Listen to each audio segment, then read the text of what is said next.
লক্ষীপুৰত Akhil Gogoi marathon নিৰ্বাচনী প্ৰচাৰ অভিযান এটাৰ পিছত আনটো জনসভাত অংশগ্ৰহণ অখিল গগৈৰ নিৰ্বাচনী জনসভাত উপস্থিত হাজাৰ হাজাৰ জনতা।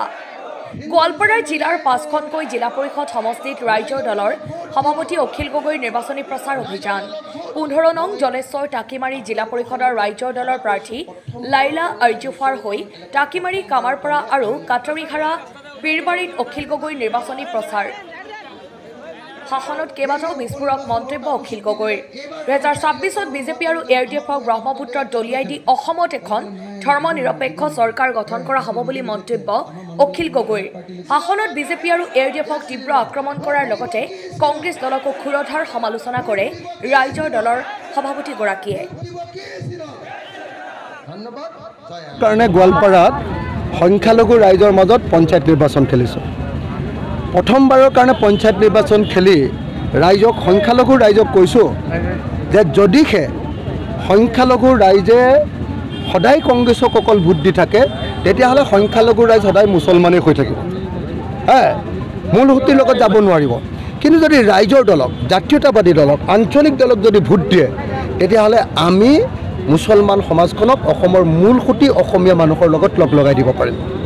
আমি ২০২৬ চনত যিকোনো প্ৰকাৰে বিজেপি আৰু এআইডিএফৰ এই দুইটা পাৰ্টিকে ব্ৰহ্মপুত্ৰত দলিয়াই পেলাব খোজোঁ আৰু হিন্দু, মুছলমান, খ্ৰীষ্টান, জৈন, বৌদ্ধ, শিখ সকলো মিলি আমি এখন ধৰ্মনিৰপেক্ষ চৰকাৰ বনাব খোজোঁ। সেইকাৰণে আমি আজি এই সমষ্টিত বাৰম্বাৰ মিটিং কৰিছোঁ, ৰাইজৰ লগত কথা পাতিছোঁ। হাজাৰ হাজাৰ মানুহ ৰ'দতে ৰৈ আছে। আমি আনকি চামিয়ানা এখনো দিব পৰা নাই, তথাপিও ৰাইজে আমাৰ ওচৰলৈ আহি সকলো ৰাইজে সমৰ্থন ব্যক্ত কৰিছে। মই ৰাইজক ধন্যবাদ জনাইছোঁ। ৰাইজে এটা বস্তু খাটাংকৈ কৈ দিছে যে সংখ্যালঘু এলেকাত আৰু এআইডিএফক কেতিয়াও ভোট নিদিয়ে। সংখ্যালঘু এলেকাত এআইডিএফ ইতিহাস হৈ গ'ল, নাইকিয়া হৈ গ'ল। সংখ্যালঘুৱে কেতিয়াও আৰু এআইডিএফক ভোট নিদিয়ে। এতিয়া উজনি অসমৰ হিন্দু মানুহেও হিন্দু সাম্প্ৰদায়িক দল বিজেপি দলক ভোট দিব নালাগে বুলি মুছলমান ৰাইজে মোক বাৰম্বাৰ অনুৰোধ কৰিছে। গতিকে মই উজনি অসমৰ সকলো আমাৰ খিলঞ্জীয়া মানুহক অনুৰোধ কৰিছোঁ যাতে তেওঁলোকেও হিন্দু সাম্প্ৰদায়িক দলক এৰি দিব লাগে, যেনেকৈ মুছলমানসকলে মুছলমান সাম্প্ৰদায়িক দল এআইডিএফক এৰি দিছে। আৰু ২০২৬ চনত আমি বিৰোধী পক্ষই ঐক্যবদ্ধ হৈ যাতে চৰকাৰ কৰিব পাৰোঁ তাৰ কাৰণে আমি সকলোকে ওলাই আহিবৰ কাৰণে আহ্বান জনাইছোঁ। আমি গোটেই অসমত ২১টা জিলা পৰিষদত খেলিছোঁ আৰু ২১টা জিলা পৰিষদত খেলি আমি ১৪-১৫টা পাম বুলি আশা কৰিছোঁ। Thank U.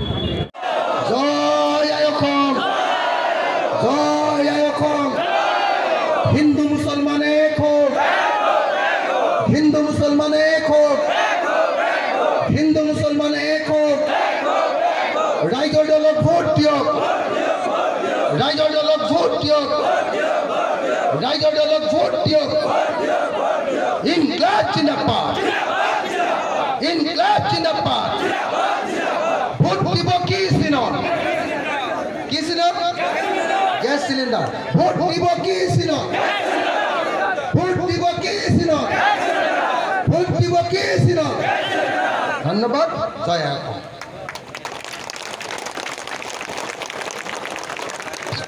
সভা শেষ হ'ল। আমাৰ বহুত মিটিং আছে।